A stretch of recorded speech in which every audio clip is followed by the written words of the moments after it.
compromisso comigo para ficar em casa no sábado à noite. Mais um sábado à noite em casa, longe dos perigos noturnos, tá? Ainda mais agora nessa época de carnaval, né? Melhor a gente ficar longe mesmo dos perigos noturnos. E estou me arrumando para ficar em casa, me arrumando para mim, só tirando um pouquinho a cara de cansaço. Vou tomar uma tacinha de vinho, fazer alguma coisa gostosa para comer, ler alguma coisa, aproveitar para escrever também, que hoje eu ainda não fiz a minha escrita terapêutica e eu gosto de fazer mais à noite. Tô tentando consolidar esse hábito ainda, apesar de já ter um tempo que eu comecei a escrever, eu ainda não peguei o hábito de fazer isso diariamente. Ainda não consegui consolidar este hábito. Às vezes eu acabo escrevendo ao longo do dia no meu celular também, e aí chega à noite eu já não quero escrever mais nada. E já me arrumei. É isso aqui. Vou colocar só uma máscara de cílios, só pra dar um up na cara. E né, ficar arrumadinha. Gosto de fazer isso. Não é sempre que eu faço isso. Geralmente eu não costumo fazer nada no rosto. Fico em casa mais largada, vamos dizer assim. Me permito ficar feia quando estou em casa, porque já me arrumo todo dia pra trabalhar, então, né. Mas alguns finais de semana eu faço isso como uma forma de autocuidado mesmo. Acho que é muito bom eu lembrar que eu tenho que me arrumar pra mim também, né? Tem que ficar bonita pra mim também, não só pras outras pessoas. No sentido de se arrumar pra sair. E acho que eu fiz isso durante muito tempo na minha vida, esperando validação das outras pessoas, né?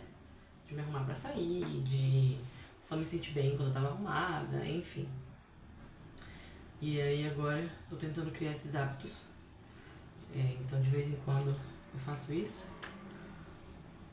E é uma coisa que me ajudou muito a ver essa questão de validação mesmo. E não ficar esperando, sabe? O outro me validar. Eu mesma fazer isso por mim, né? E eu decidi gravar esse vídeo porque eu fiquei pensando no que eu gravaria pra colocar aqui. Eu não tenho tido muita criatividade para isso ultimamente. E eu confesso que eu fico pensando também no tipo de vídeo que eu vou gravar por aqui, porque é um canal onde eu quero compartilhar minhas experiências, vivências, só que ao mesmo tempo eu não quero gravar um vídeo que não possa agregar a quem vai assistir, independente se vai ser uma pessoa, 2 pessoas, 3 pessoas, 50 pessoas, enfim. E aí eu fiquei me perguntando, mas que conteúdo que eu vou gravar? Tipo assim, minha vida não é tão interessante assim pra eu ficar querendo gravar a respeito dela. E aí, ultimamente eu não tenho feito nada de tão extraordinário, de diferente do que eu já falei, postei aqui. Eu ainda tô consolidando os novos hábitos que eu comecei a ter nesse ano de 2025 pra cá, né? E ainda tô tentando ajustar um pouco mais a minha rotina, né, de cuidados com a casa, comigo, trabalho, filho, essas coisas. E é muita coisa nova e às vezes, nossa, parece que a minha mente vai dar um tilt. Inclusive quando eu tenho tempo livre, porque na minha cabeça não tinha tempo. Aí depois que eu tirei as redes sociais eu vi que não era falta de tempo, era falta de prioridade, porque aí eu cortei a rede social, então eu parei de usar o celular assim drasticamente. Eu uso o YouTube, mas até os conteúdos que eu consumia no YouTube eu mudei, porque eu assistia coisas às vezes banais, bobeiras, e que não me acrescentavam em nada. Então agora eu prefiro assistir a podcasts informativos com coisas, com assuntos que eu esteja querendo aprender no momento, ou queira entender melhor. E eu tenho feito isso bem menos também do que o habitual, até pra tirar esse tempinho mesmo das telas, que tem me feito muito bem. E com isso eu passei a ter muito tempo livre, e como eu estava acostumada a ficar tapando o meu tempo com o celular, eu fiquei sem saber o que fazer. Eu fiquei tipo, tá, e agora o que eu faço? Tá, tem comida feita, roupa lavada, a casa tá limpa, criança dormindo, e aí? O que eu vou fazer? Com tanto tempo livre. Às vezes tanto tempo livre que eu falo é 1 hora e meia, dependendo da hora que meu filho ia dormir, sei lá, umas 2 horinhas livre. E isso é muito tempo.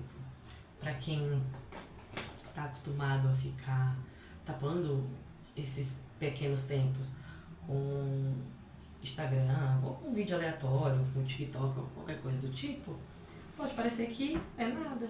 Mas, gente, juro, eu fiquei sem saber o que fazer.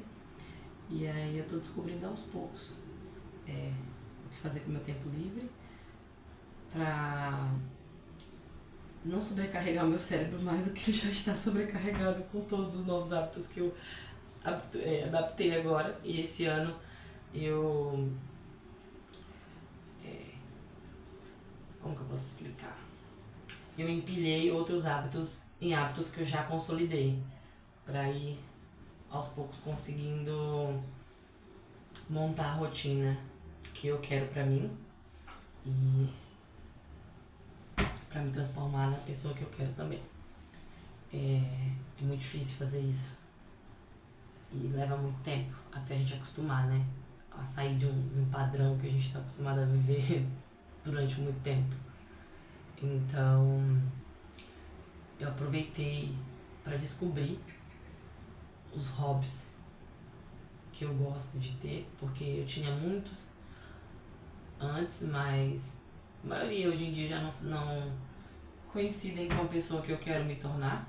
Então foram hábitos e hobbies, né, que eu acabei cortando da minha vida. E aí tô me descobrindo nesse tempo livre. Tô aproveitando para estudar, para ficar um pouco quieta, mesmo em silêncio, sem fazer nada. Às vezes medito também, aprendi a meditar. Não sou nenhuma expert, tô começando agora, mas assim, aprendi a meditar e consegui gostar de ficar 100% em silêncio ali comigo mesma, fazendo meditação durante 30 minutos, 40 minutos. Nossa, é uma sensação incrível. Nunca imaginei que eu conseguiria meditar. Achei que era uma coisa tão difícil de se fazer. E não é. Nossa, é algo tão gostoso, meu Deus. Eu devia ter começado a fazer antes. Me relaxa, me regula no extremo, assim. Se é um dia que eu tô mais agitada, que isso aí já é quase todo dia, que eu sou ligada no 220. E às vezes, dependendo do dia, isso acaba atrapalhando um pouco a minha rotina, principalmente na hora de dormir. Então, tem me ajudado muito a me autorregular, a me acalmar, a me trazer de volta, né, pra mim mesma, pra realidade. E é muito bom. Gente do céu, é incrível. E além disso, tô aproveitando pra ver se eu consolido esse hábito de escrita terapêutica que eu já mencionei aqui em algum vídeo que eu comecei a ter.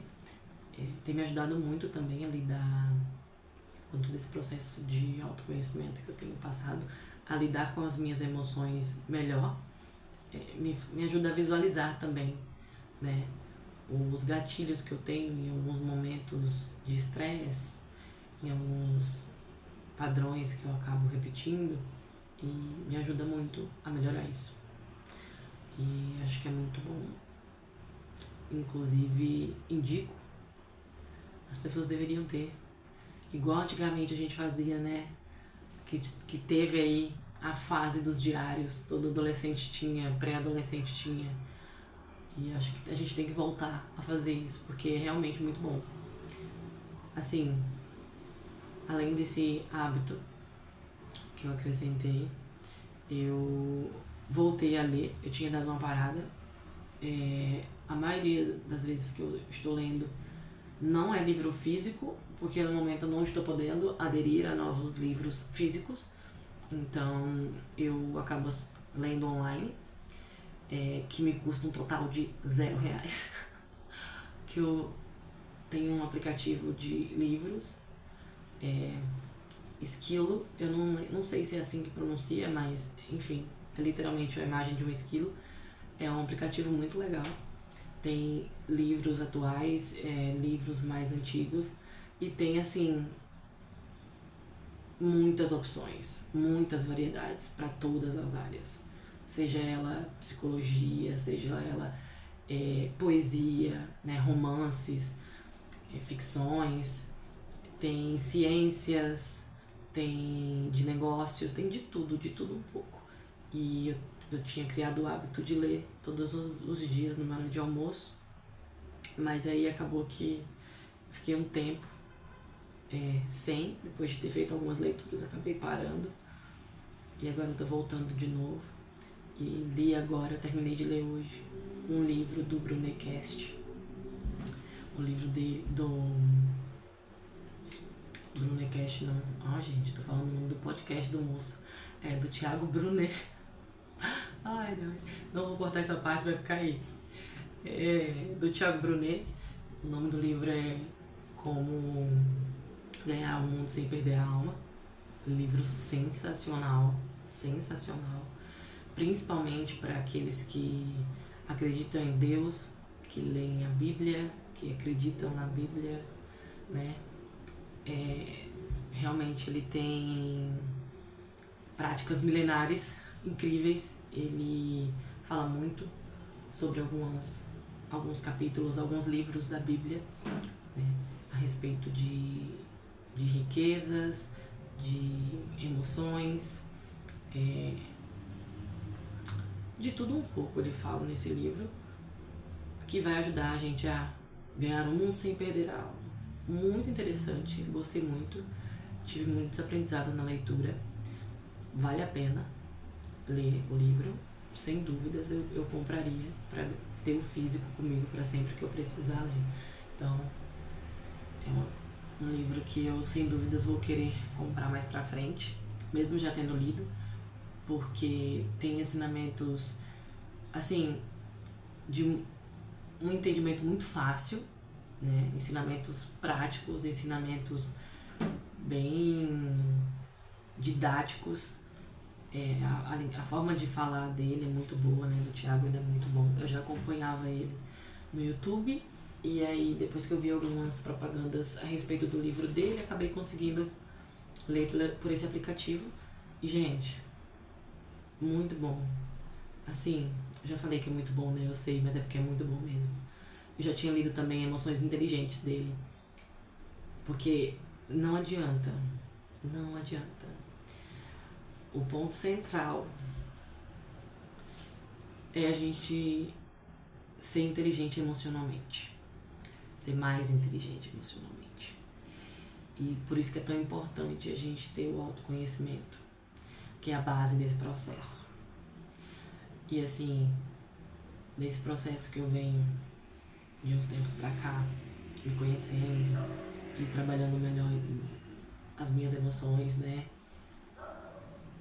Olha, eu percebi que trabalhando a minha inteligência emocional vai ser como uma cascata para melhorar todas as outras áreas da minha vida.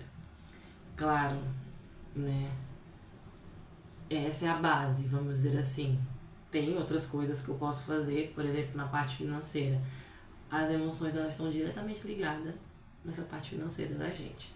Principalmente em organização, não comprar no impulso, não comprar pra tapar um buraco que você tem ali, ou pra desestressar, pra relaxar e tudo mais. Então o emocional pesa muito nisso.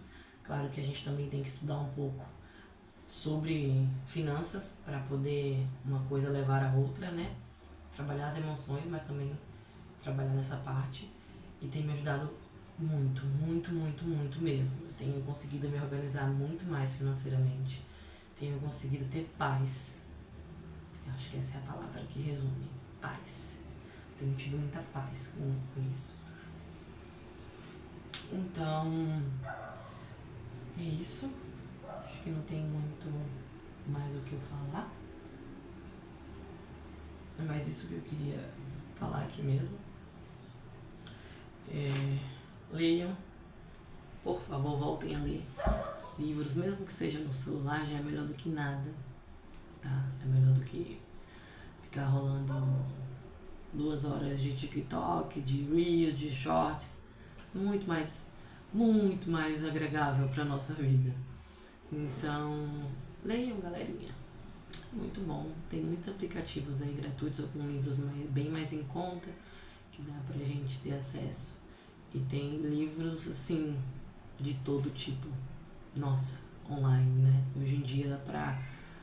Dos livros mais famosos aí, best-sellers, que tem em livrarias, a gente também encontra online como e-book. E isso facilita muito para quem não está conseguindo ter acesso agora, né? Ficar gastando com o livro físico, porque pode parecer pouco, mas poxa, tem livro que acaba saindo R$50, não é nada se for ver, né? É um preço ok, ainda mais dependendo do tipo de livro que você vai ler, porque pelo conhecimento que você pode agregar na sua vida, R$50 é um excelente investimento de baixo custo, se for ver, né? E tem gente que não tem como gastar esses R$50 agora, que é o meu caso. Estou evitando fazer qualquer tipo de gasto, além dos gastos que eu já tenho, justamente para me organizar melhor financeiramente. Então, é um aplicativo que tem me ajudado muito. Eu consegui ler livros incríveis, inclusive da doutora Ana Beatriz Barbosa, que é uma excelente médica. Gosto muito do trabalho dela e do conteúdo que ela traz. E eu já li livro dela, Mentes Inquietas, Mente Consumista, Mentes Perigosas. Nossa, muito bom. Eu tô lendo outra agora que eu acabei de esquecer o nome. Dela também. Eu tenho gostado muito. Não tô lembrando agora o nome. Me fugiu da mente. Mas ela é boa. E os livros dela são excelentes. Excelente. Tem muitos livros também de negócio para quem gosta dessa área, né? Empreendedorismo. Eu li alguns também muito bons. E, gente, vocês tenham um lindo sábado de carnaval aí para quem vai ficar em casa curtindo o carnaval com alguém ou sozinho, com a própria companhia, enfim, que é o meu caso. Inclusive, acho que eu estou na melhor companhia que eu poderia estar comigo mesma nesse exato momento. Meu baby está com o pai, então vai ser literalmente eu, Deus e o gato. Vou assistir algum filme, comer uma pipoquinha, tomar uma tacinha de vinho e depois ir para a cama. Ter o som dos justos. Espero que seja uma noite maravilhosa para cada um de vocês. E até a próxima.